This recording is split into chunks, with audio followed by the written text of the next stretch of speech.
Dutiyampi buddhang saranang gacchami. Dutiyampi buddhang saranang gacchami. Dutiyampi dhammang saranang gacchami. Dutiyampi dhammang saranang gacchami. Dutiyampi sanghang saranang gacchami. Dutiyampi sanghang saranang gacchami.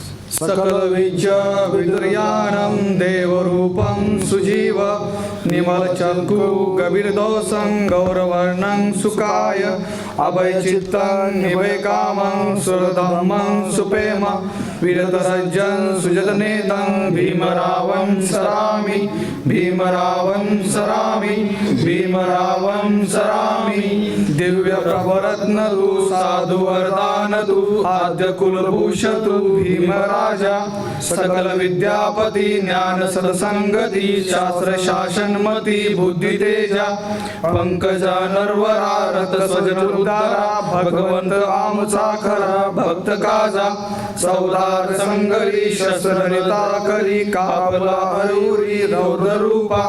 Dr. Ambedkar said sincerity is the sum of all moral qualities. And it was not for the saying that he said it. He practiced what he preached. And he led it by example. The days when people only thought of high school education, he was the one who traveled far ashore and obtained the degrees. We'll now begin the formal program. I have the privilege of requesting Acting High Commissioner Dr. Paul for his remarks. Good evening, everyone.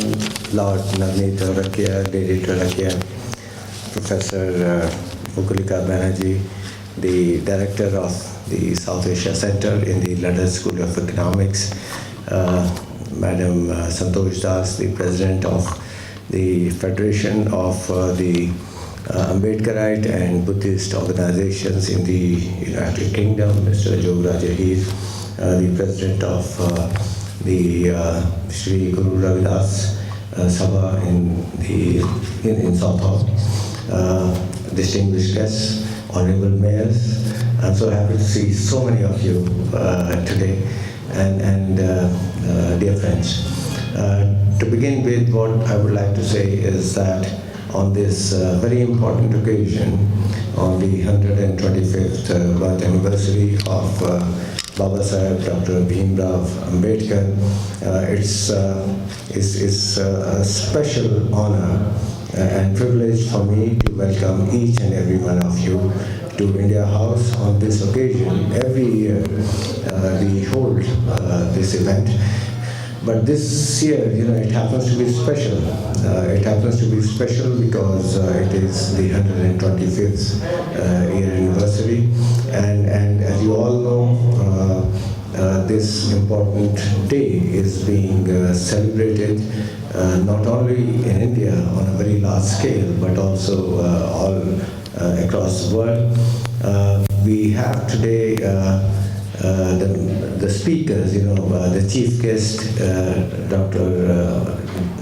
Lord Dholakia, he's the chief guest and the keynote speaker. We would look forward to hearing from him about the life and legacy of Dr. Ambedkar. We have Professor Mukulika Banerjee, Santosh Dashi, and Joguraj Ahir also.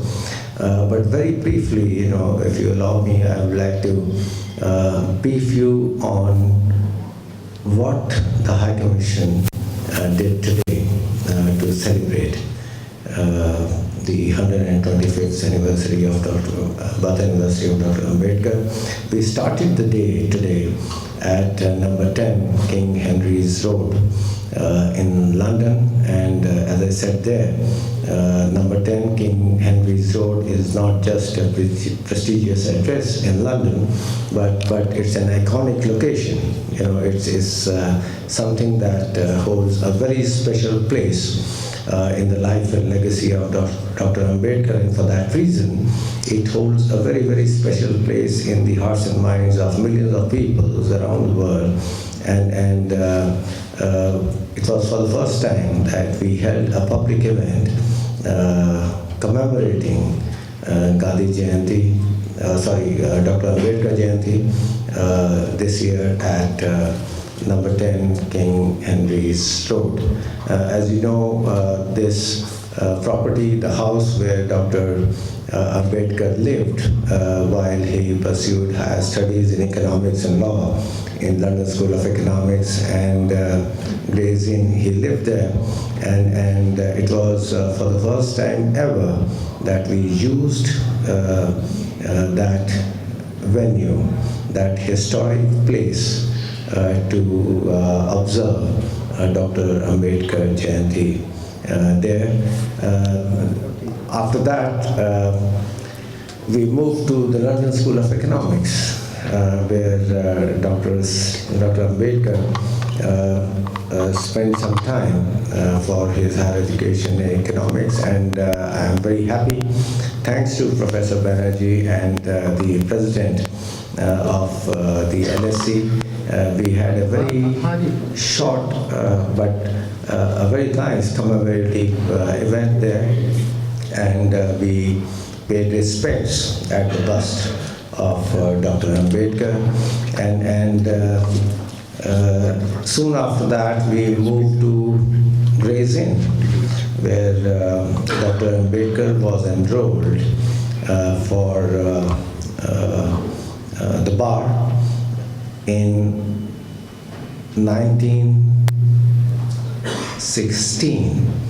So it happens to be the 100th anniversary of the enrollment of Dr. Ambedkar in Gray's Inn, and he was awarded the bar at law in 1923 by Gray's Inn. And there also, we are very fortunate that we had the good opportunity to meet the treasurer, the chief executive of Gray's Inn, the former treasurer, and also the president of the History Society of Gray's Inn, and we discussed with their entire team on how the High Commission and the Indian community in this country, how we could work together with Gray's Inn in building a close relationship to do things in the memory of Dr.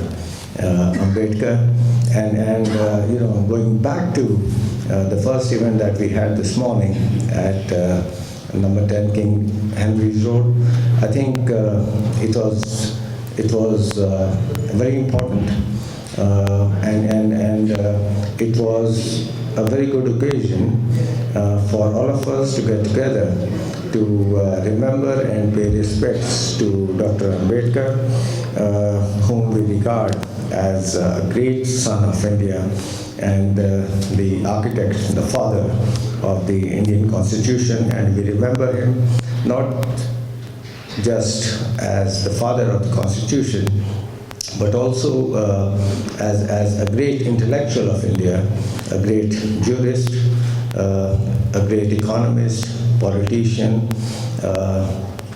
the champion of human rights, and a very effective and result-oriented social reformer.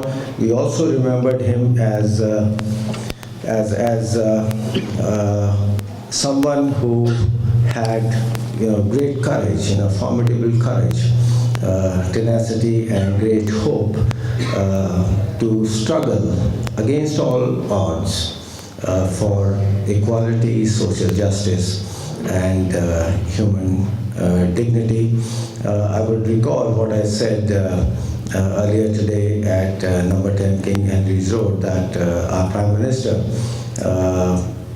has recently described Dr. Ambedkar as Vishwamanav.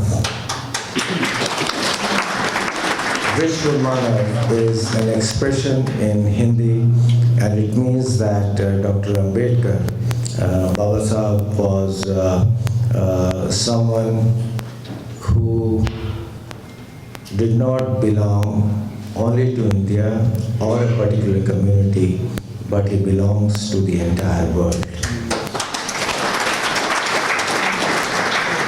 And it is therefore not surprising that his name, Dr. Ambedkar's name, is held in everlasting remembrance by all across the world who believe in Dr. Ambedkar and his thought. And I will repeat what I said in the morning, that the best way to pay respects to Dr. Ambedkar and to honor him is to try to live by his ideals, to walk in his footsteps on the way to nation building. Thank you so much. Thank you, sir. To sum up the message of Dr. Ambedkar in so few words could not have been done much better. For the benefit of some of you, Dr. Ambedkar also studied in Columbia, and in Columbia he wrote an autobiography named Waiting for Visa. And maybe some of you who have not known that this book is now a textbook taught in Columbia University. In his own words, he said, life should be great, not long. So that sums up his message. I now have the privilege of requesting Professor Mukulika Banerjee from London School of Economics to share some thoughts and memories of Dr. Ambedkar. Sincere thanks to the High Commission of India, Dr. Paul, Mr. Singh, for having arranged this evening.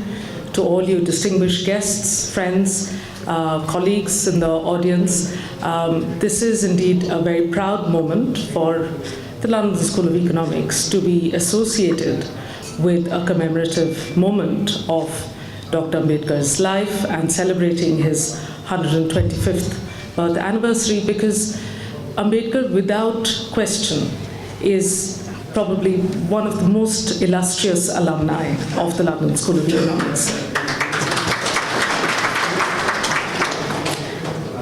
The London School of Economics, as you know, was set up 120 years ago, and Dr. Ambedkar came as a student to LSE very early on in LSE's own lifetime.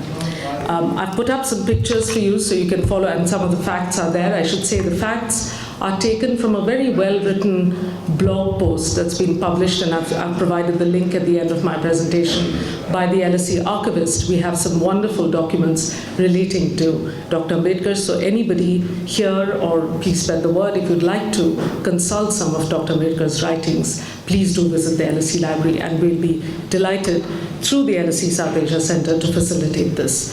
Now, as we heard, 2016 was an important year in Dr. Ambedkar's life. For us at LSE, it marks the 100th anniversary of his first visit to the London School of Economics in 1916.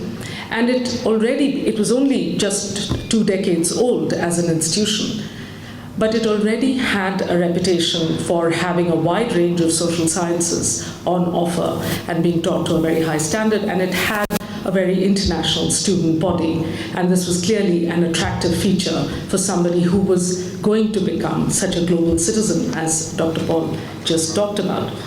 Now, already, as you can see, in 1913-14, we already had 142 students from outside Great Britain studying at LSE. He did 2 degrees at LSE, and LSE, by the way, is literally, for those of you, most of you might know, but it's literally across the road from here, on the other side, north of Aldwych, and it's been there since its inception. So first, B.R. Ambedkar came to take a second master's degree and then a PhD, and I'll talk about that in a minute.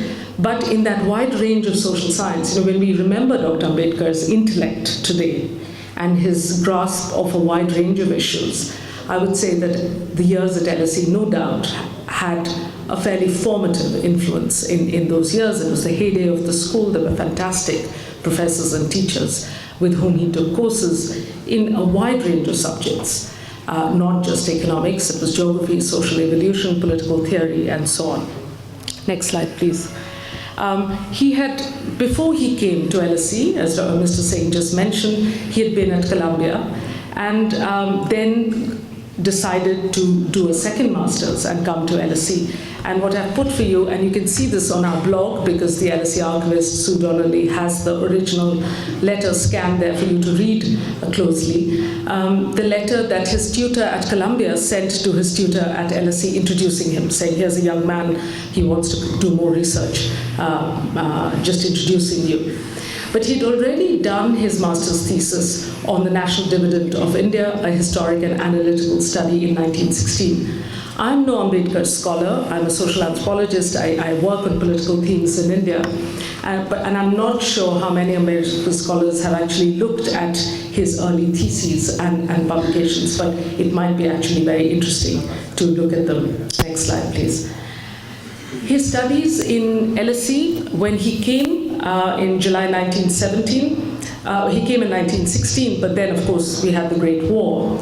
And by then, lots of students were being called away to enlist. And in July 1917, the University of London gave him 4 years leave. He went back to India. He served as military secretary in Baroda. He taught at Sydenham College and then eventually returned. And in the meanwhile, of course, you'll see on that admission form. And I just wanted to put it there because I personally find it very poignant to have a document with Ambedkar's handwriting on it.